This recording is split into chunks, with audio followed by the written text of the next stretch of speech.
Innovation Management, Case Analysis, Google. Okay, so first it's important to know that nowadays the world in which we live is constantly changing. This is due to the progresses that have been made thanks to the development of technology, which has caused that society becomes much more dependent to electronics and of course to the internet. Every day, the needs of people change and they become much more demanding, so the companies have to constantly improve and innovate to attend what users want.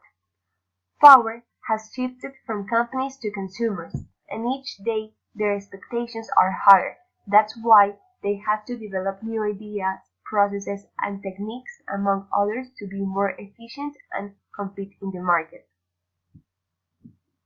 The 20th century business models don't work anymore. Today, businesses are information-based. This makes them able to scale faster than ever before and has changed the rules of the game in the market, not only in relation to products or service characteristics, but also to relation to how we organize our business. From product development to supply chain management, organizational structure, and consumers' relations are the formula for success.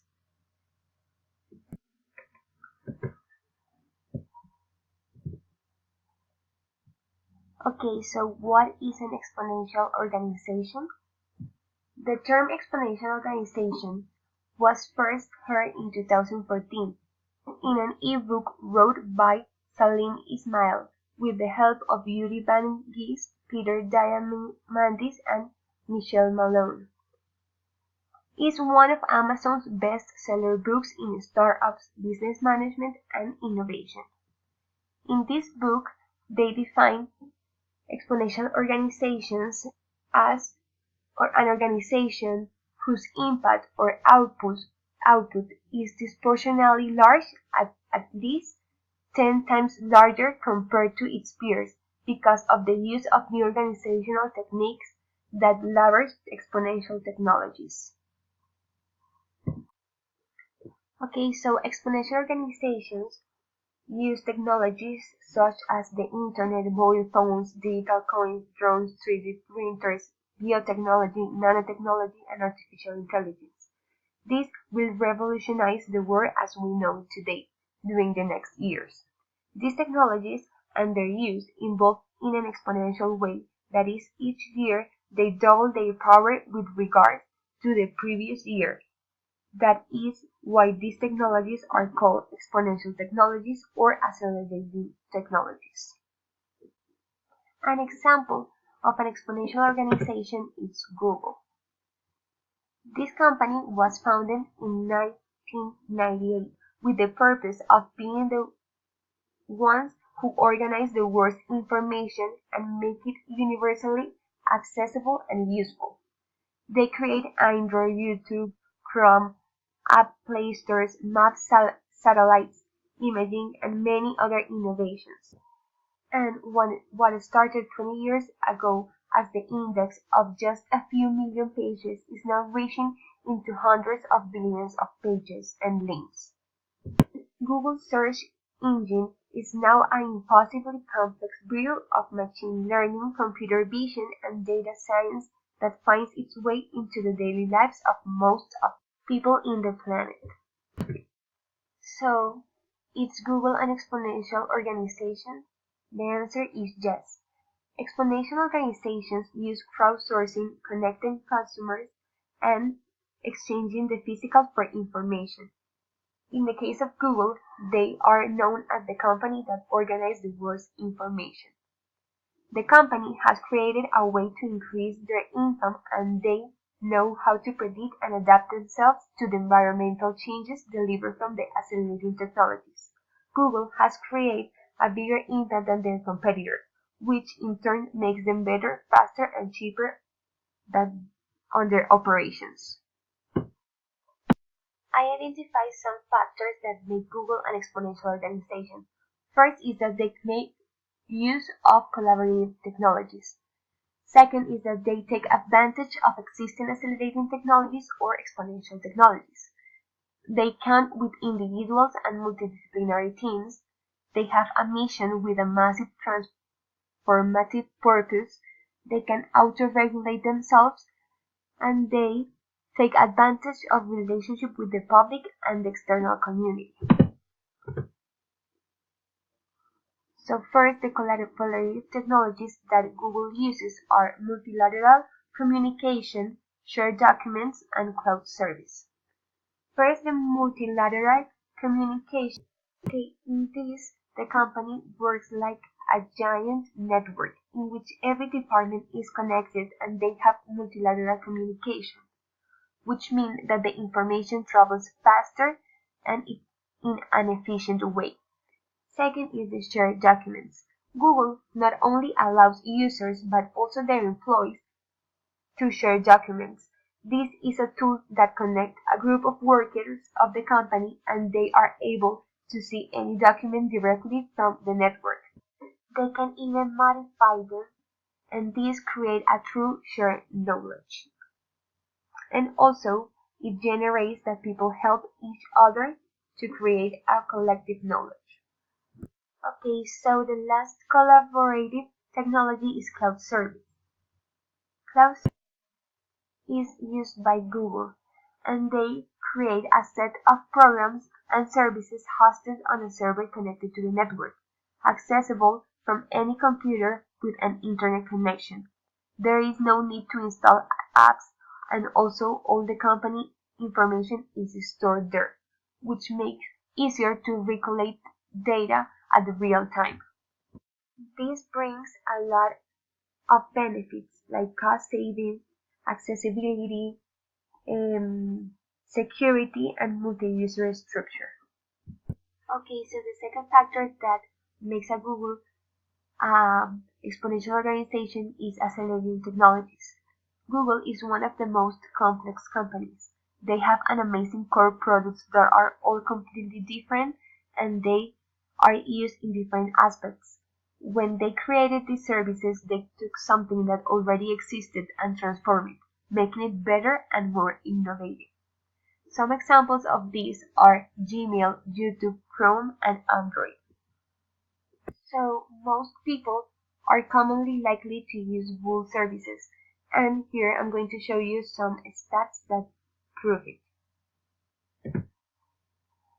First, we can see the comparison of webmail emails opens between 2012 versus 2017. We can see how much Gmail has grown in the last years, and they have a clear advantage against their competitors. The second example is multimedia websites. So in United States, in 2016, this was the stats, and YouTube has like a major difference among the other multimedia websites.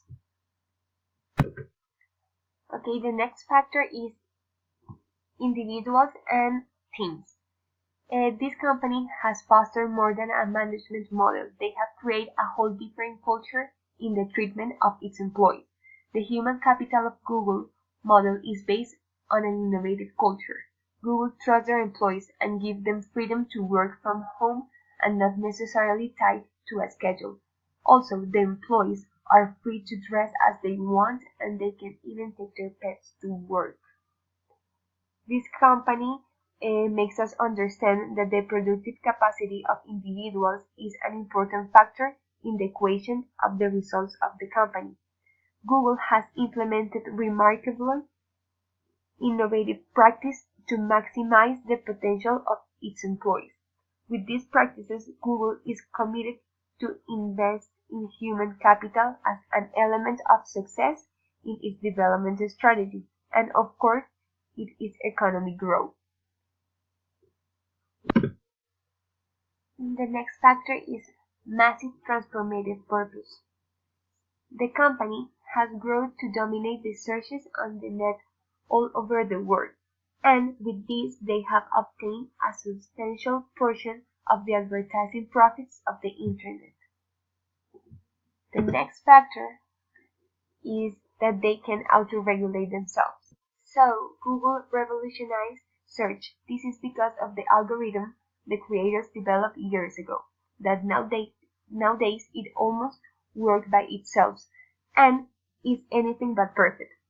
The network effects and perpetual tweaks continually improve the results, and thanks to this is why it's so easy to navigate the internet. If you ask something to Google, you get an answer.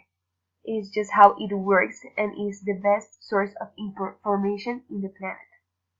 Another factor that keeps Google working is the advertising. Every second there are 2.3 million searches performed on Google. The search result pages include Google Ads, paid for by businesses. Google Ads can be an extremely effective way of driving relevant, qualified traffic to a website, exactly when people are searching for types of products or services of a specific business offer. Okay, here is the advertising revenue of Google from 2001 to 2016, and we can see how much advertising has grown and how much Google has earned from that. So the next and last factor is relationship with the public. In this case, Google has a close relationship with both customers and advertising, create a virtual user community in which users can interact and exchange information or services. It's important to say that thanks to the success that Google has had in these years, it's easier for them to develop a new product or service and launch it to the market, and society will accept it because they trust Google. Okay, so what is the future of Google? I had analyzed some products and some services that they will launch that will make a great impact on society. So first is Google search. The content will become more dense. Images will take up less space and data will squeeze alongside the physical size of technology. Okay, the second one is self-car driving car. So Waymo began as the Google self-driving car project in 2009. Today, they are an independent self-driving technology company with a mission to take it safe and easy for everyone to get around without the need of someone in the driver's seat. The next one is the cancer pill. So Google is hardly working on a pill that looks up for cancer in the human body. They plan to design this pill to detect the presence of malignant cells and other signs of disease like imminent heart attacks and other non-communicable disease. Actually, they are successfully building an easy, accurate, and smart way to catch cancer earlier in the molecular levels by constantly monitoring the patient's blood. The last one is Google Brillo and Wave. This is a platform for communicating objects of the Internet of Things with each other, with devices such as smartphones. What Google wants is that people can control like the objects of their house, such as doors or even a washing machine, and control it through a mobile. Okay, so it's clear that innovation is the main purpose of this company and they are going to keep creating and improving in every possible way. Google brings many benefits to society that facilitate daily life, such as email, calendars for organizing, a social platform, smartphones, Google Maps, everything. Also, Google has the best search engine of the market and they provide an amazing experience to users because it's faster and easy to obtain data and information just entering to Google and asking for it.